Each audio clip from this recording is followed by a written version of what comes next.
একটু বলেন আপনার নাম পরিচয়। মোহাম্মদ আসগর আলী রূপক, উদ্যোক্তা কৃষক দিবস, ব্যবস্থাপনা পরিচালক প্রবীণ কৃষক কল্যাণ ফাউন্ডেশন। জি, আজকে আপনারা হঠাৎ করে কেন এই কৃষক দিবসের দাবিতে আসছেন একটু যদি বলেন। আমরা হঠাৎ করে আসি না, বিগত 10 বছর যাবৎ কৃষক দিবস চাচ্ছি। এর আগে আমরা এই আরো 5 বার কৃষক দিবস করতে প্রস্তাব হয়ে আসছি। আপনারা জানেন বাংলাদেশ কৃষি প্রধান দেশ। এদেশে 80 থেকে 90% মানুষ প্রত্যক্ষ কৃষি নির্ভরশীল।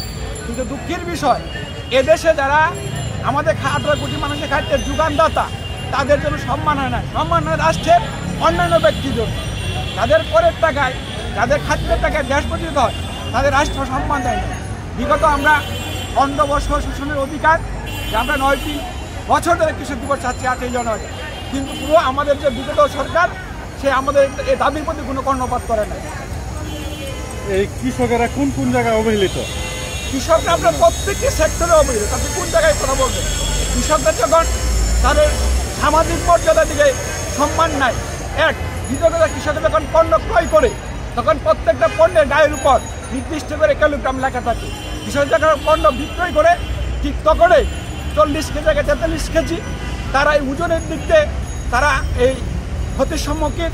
আপনি পাশাপাশি দেখেন, যখন কৃষক তার কোনো ব্যাংকে সুদমুক্ত ঋণ কেনে আসবে, তারা বড় বড় রাজনীতিবিদ হাজার হাজার কোটি টাকা ব্যাংক থেকে সুদমুক্ত ঋণ পায়। আর আমার দেশে সাধারণ কৃষক তারা কখনো সুদমুক্ত ঋণ পায় না। আর হাজার হাজার কোটি টাকা যারা লুটপাট করে মেরে দিয়েছে, তাদের মামলা হয় না, দরপা করে না। আর আমাদের সাধারণ কৃষক যদি 5-10 হাজার টাকা ঋণ খেলাপি হয়, পুলিশ তাদেরকে ধরে নেওয়া যায়। এটা কি রাষ্ট্রের সভ্যতা হতে পারে? এই দিবস হলে কৃষক কতটা লাভবান হবে যদি একটু বলেন। এই দিবসটা যদি হয়, কৃষকরা এইটুকু লাভবান হবে যে আপনারা কৃষক একটা দিনে মিলিত হতে পারে। তাদের যে খুব, তাদের যে ভালোবাসার অনুভূতিগুলো প্রকাশ করতে হবে, তারা কোন জায়গায় অবহেলিত হচ্ছে, এগুলা রাষ্ট্রের যারা কর্তব্যের সামনে তারা তুলে ধরতে হবে। রাষ্ট্র যদি এই 3টার মাধ্যমে তার দাবিগুলো শুনে এবং তারা দাবিগুলো পূরণ করে, তাহলে আমাদের দেশের কৃষকরা তারা উপকার পাবে। আপনাদের এই দাবির সাথে কি কৃষক কি একমত আছে? আপনাদের এই দাবির সাথে কৃষক কি একমত আছে? আমাদের এই দাবির সাথে কৃষকরা একমত আছে। প্রিয় সাংবাদিকবৃন্দ, আপনারা জানেন না, আমি বিগত 16 সাল থেকে এই 2025 সাল পর্যন্ত 45টা জেলায় আমরা লিফলেট বিতরণ করেছি, প্রচারণা করেছি। তাদের মতামত আমরা জিজ্ঞাসা করছি, আপনারা কৃষক দিবসে খুশি? তারা বলে, স্যার আপনার কৃষক দিবসে খুশি, কারণ সবার জন্য দিবস হয়, কিন্তু কৃষকের জন্য দিবস হয়। কৃষকের সম্মানই কেউ করে না।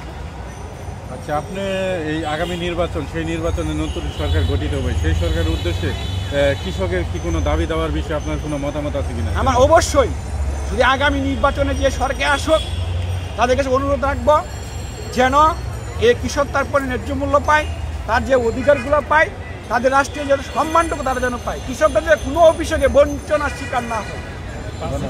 ভাই একটু যদি বলতেন আপনি কিছু হয়েছে একটু এদিকে আসেন। নাম হচ্ছে ইয়াসির আক্তার, আমার পরিচয় হচ্ছে বাংলাদেশ নাগরিক আন্দোলন পার্টির আমি চেয়ারম্যান ইয়াসির আক্তার, সাবেক ছাত্র। আমার মূল বক্তব্য হচ্ছে, দেশটা তো কৃষি প্রধান। তো কৃষি প্রধান কৃষকের মেহনত, মানে মাথার ঘাম পায়ে ফেলে উৎপাদন করে, তাদের মূল্যটা হচ্ছে না কেন? মূল্যটা কবে হবে? স্বাধীনতা 53 বছর এখন। আজকে 8ই জানুয়ারি, আজকে জাতীয় কৃষক দিবস রাষ্ট্রীয়ভাবে যে ঘোষণা হওয়া উচিত ছিল দিবসটা, এটা হলো না কেন? এটা একটা ব্যর্থতা, এটা সবার ব্যর্থতা, এটা কৃষকের ব্যর্থতা, কৃষক তাদের সফলতা। আমি আজকে 8ই জানুয়ারি এটা কৃষক দিবস রাষ্ট্রীয়ভাবে এটা উত্থাপনের জন্য বর্তমান যে প্রধান উপদেষ্টা ডক্টর ইউনূস সাহেব, তার কাছে আমি আহ্বান জানাবো বাংলাদেশ নাগরিক আন্দোলন পার্টির পক্ষ থেকে।